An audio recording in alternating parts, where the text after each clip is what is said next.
welcome to episode 3, our final episode of our Waitlisted series.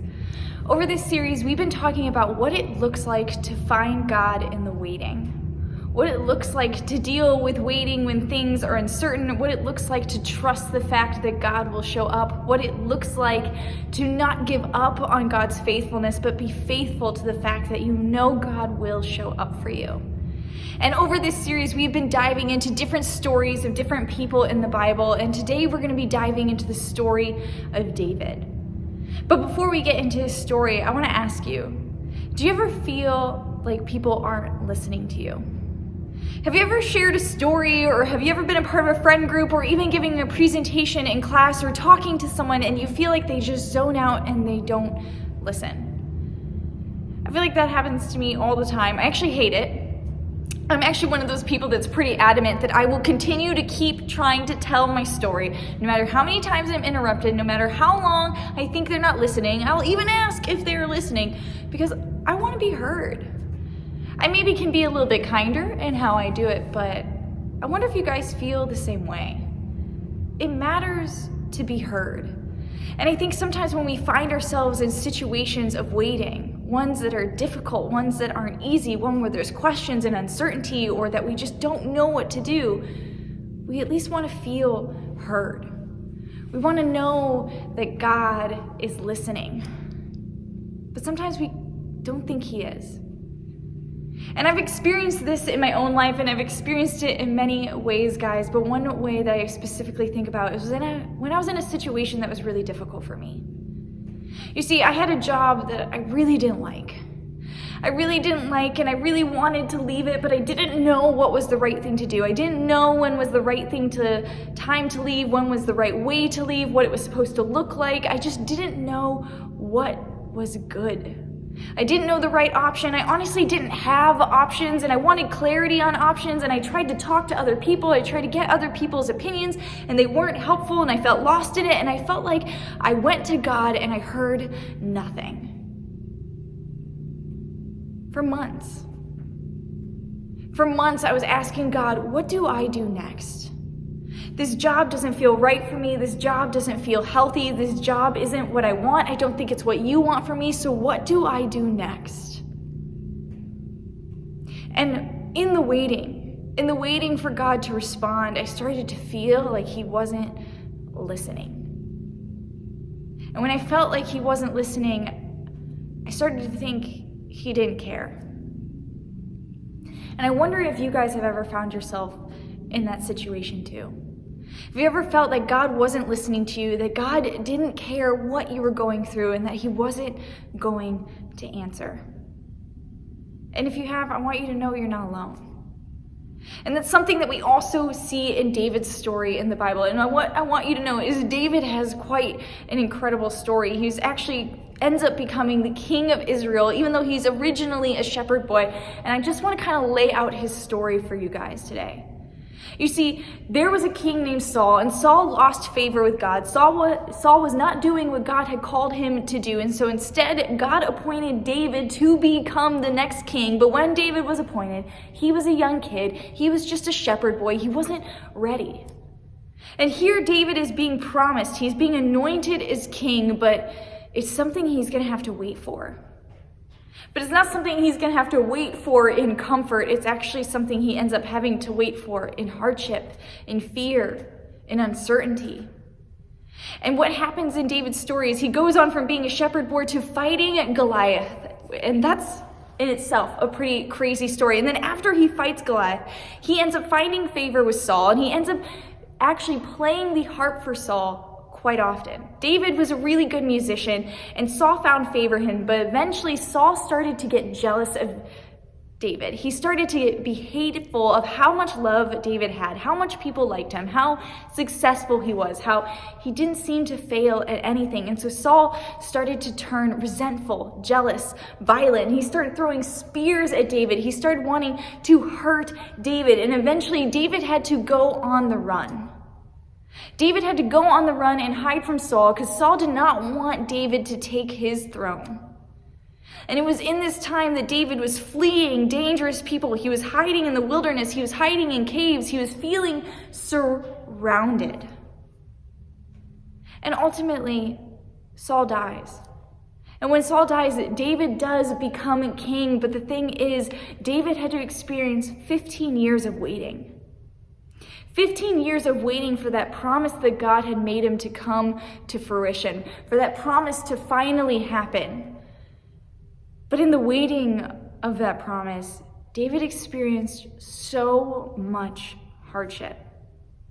Hardship where he felt alone, terrified, threatened. Hardship where his life was at risk and he didn't know where he was going to eat. He didn't know what he was going to do. But David does something a little bit different that I think is so important for us to look at. You see, David never stops talking to God. David never stops going to God, even though it takes so long for God's promise to come, even though the situations that David finds himself in are scary and he may not always know the right answers, he still believes, he still trusts that David is listening. And we see that in the way he talks to God. And how we know this is, yes, David was a great musician, but he also wrote songs.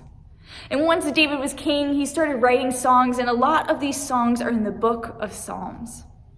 And so today I want to look in 3 of the Psalms that David wrote and how he responded to God, how he talked to God. And the first is in Psalms 57, verses 1 through 5, and here is what it says.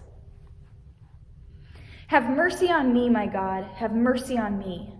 For in you I take refuge. I will take refuge in the shadow of your wings until a disaster has passed. I cry out to God Most High, to God who vindicates me. He sends me from heaven and saves me, rebuking those who hotly pursue me. God sends forth his love and his faithfulness. I am in the midst of lions. I am forced to dwell among ravenous beasts, men whose teeth are spears and arrows, whose tongues are sharp swords. Be exalted, O God, above the heavens. Let your glory be over all the earth. David in this song is talking about his experience when he was hiding from Saul. When he was hiding in the woods, when he felt threatened, when he felt scared, when he didn't know what to do. But it's so evident in this song that David still went to God. He talked to God about refuge. He talked to God about exalting him. He talked to God about saving him. He talked to God about protecting him. David brought his situation to God. Even though God wasn't fully coming through just yet on his promises, David still believed that God was present. David still believed that God listened. And so David still turned to God in the times that he had to wait. And I want to look at the next psalm, and it's in Psalm 66, verses 16 through 20. And here's what it says. Come and hear, all you who fear God. Let me tell you what he has done for me. I cried out to him with my mouth. His praise was on my tongue. If I had cherished sin in my heart, the Lord would not have listened. But God has surely listened and has heard my prayer. Praise be to God, who has not rejected my prayer or withheld his love from me. David understands that God is still listening. That even though things are hard, even though things are scary, even though things are not easy, even though they're uncertain, God listens, God cares. And ultimately, God is at work. And then the last psalm I want to read for you guys is Psalm 116, verses 1 through 6, and it says this. I love the Lord, for he heard my voice. He heard my cry for mercy. Because he turned his ear to me, I will call on him as long as I live. The cords of death entangled me. The anguish of the grave came over me. I was overcome by distress and sorrow. Then I called on the name of the Lord. Lord, save me. The Lord is gracious and righteous. Our God is full of compassion. The Lord protects the unwary. When I was brought low, he saved me. God made a promise to David. And in the waiting of that promise, David faced a gigantic enemy. He faced a king who despised him. He dodged spears. He was hunted. He defied his enemies. He was lost in loneliness, in uncertainty, in fearfulness, in anger, in discouragement. But still, David prayed. David continued to pray. He continued to turn to God in his waiting because he knew God was listening. He trusted that God was listening. And what David found is that he wasn't wrong. God was always at work, even in the most difficult points of David's life, even in the times where it seemed most scary. God was listening to him and God was at work. David ultimately became king, and he became king when he needed it to happen, and God's glory was exalted in that. But how do we apply that to our stories? We might look at that and think, okay, I'm not being called to be king, so I don't need to worry about some kind of big promise like that. But I do think we struggle with the fact that God calls us to do good things. God calls us to live our lives with love. God calls us to love others well. God calls us to do things with meaning. And in the pursuit of figuring out what we're supposed to do with the rest of our life, we can feel stuck. We can feel lost. We can feel afraid.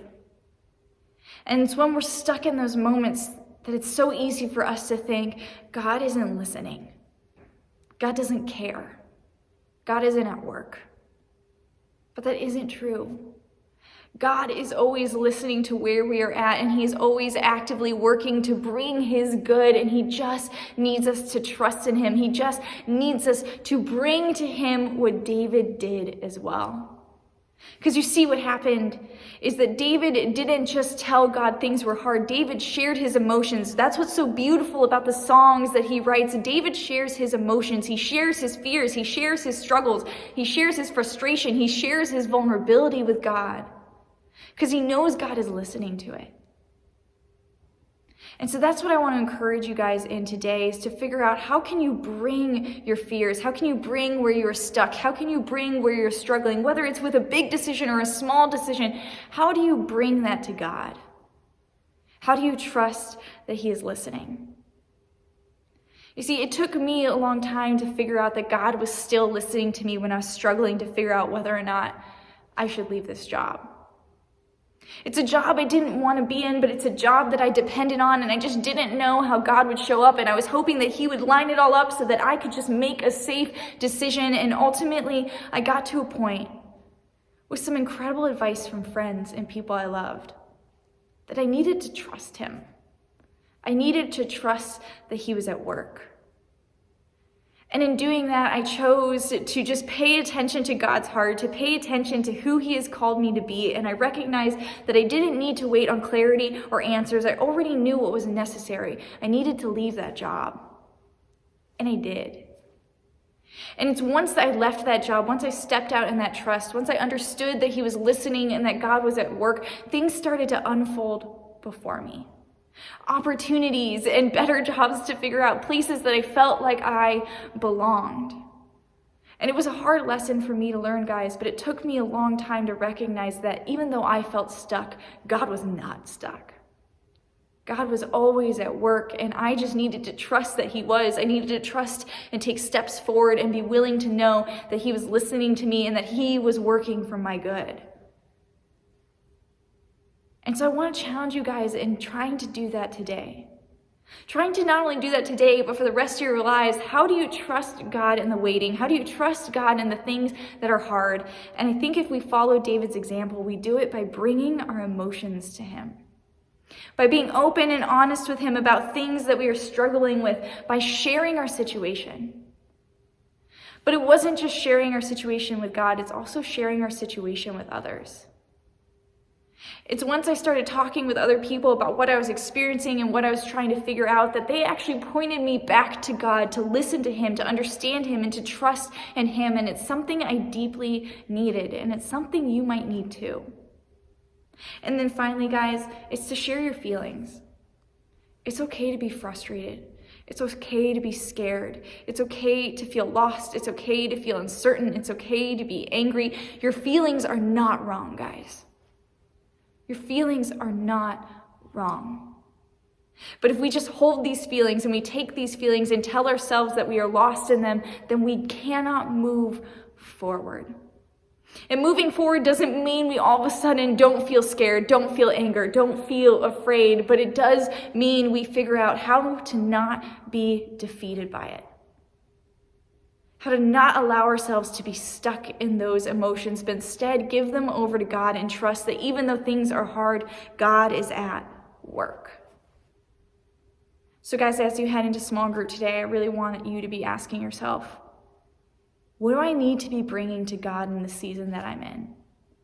And it's great if those things are joy and appreciation and gratitude, but it's also okay if those things are questions and doubts and frustrations. But what is it that you need to bring to God? What is it that you have decided God is not listening to, so there's no point going to him for it? Because I promise you, God is listening. God is at work, and he wants to meet you in it. He wants you to bring what you're experiencing to his feet and understand that he's with you in it, guys. So what do you need to bring to God? All right, guys, stay tuned for announcements, and then you can enjoy small groups.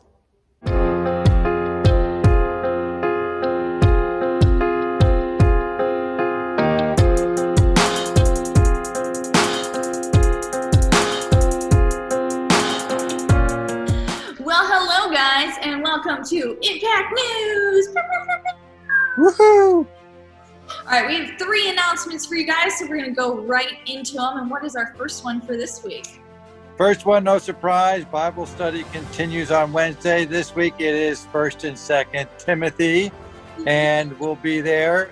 Bring your mask, bring your attitude, and look to have some fun and learn some stuff. Exactly. Yes, Timothy, 1st and 2nd. Great books, guys. Super excited to dive into them with you. The next is Rally Night, guys. Rally Night is tonight. It's at Willow South Barrington. It's 7 p.m. Show up, go into the main auditorium, look for me. And if you can't find me, DM our Instagram, and I'll tell you where we are if you don't have my number. And then also parents, if you have a parent who doesn't want to drive you all the way to South Barrington and then drive home and come back and get you, we actually will have a parent lobby where your parent can stay and hang out and have some snacks and relax while Rally Night is going on. But guys, you're going to want to go to Rally Night. It's going to just be an incredible time of worship, teaching, and just some fun stuff that we're going to learn about what's going on this summer. And then I think we have one more. Isn't that correct? One more, Biggie baptism. It's happening at Willow South Lake on the 2nd, May 2nd. And if you would like to raise your hand and your spirits, let Ronnie know. You can always reach her at vbailey@willow.org. Willowcreek.org. Yeah, willowcreek.org. Yeah, guys, if you have any interest in baptism or if you even have questions about it, please come talk to me. This might be the time for you, or it might be just time for you to start processing. Wherever you're at, that is okay. Just let me know. All right, guys, I think those are all the announcements we have for you today. This has been Ronnie. And Chip, signing off. All right, guys, have a good time at small group.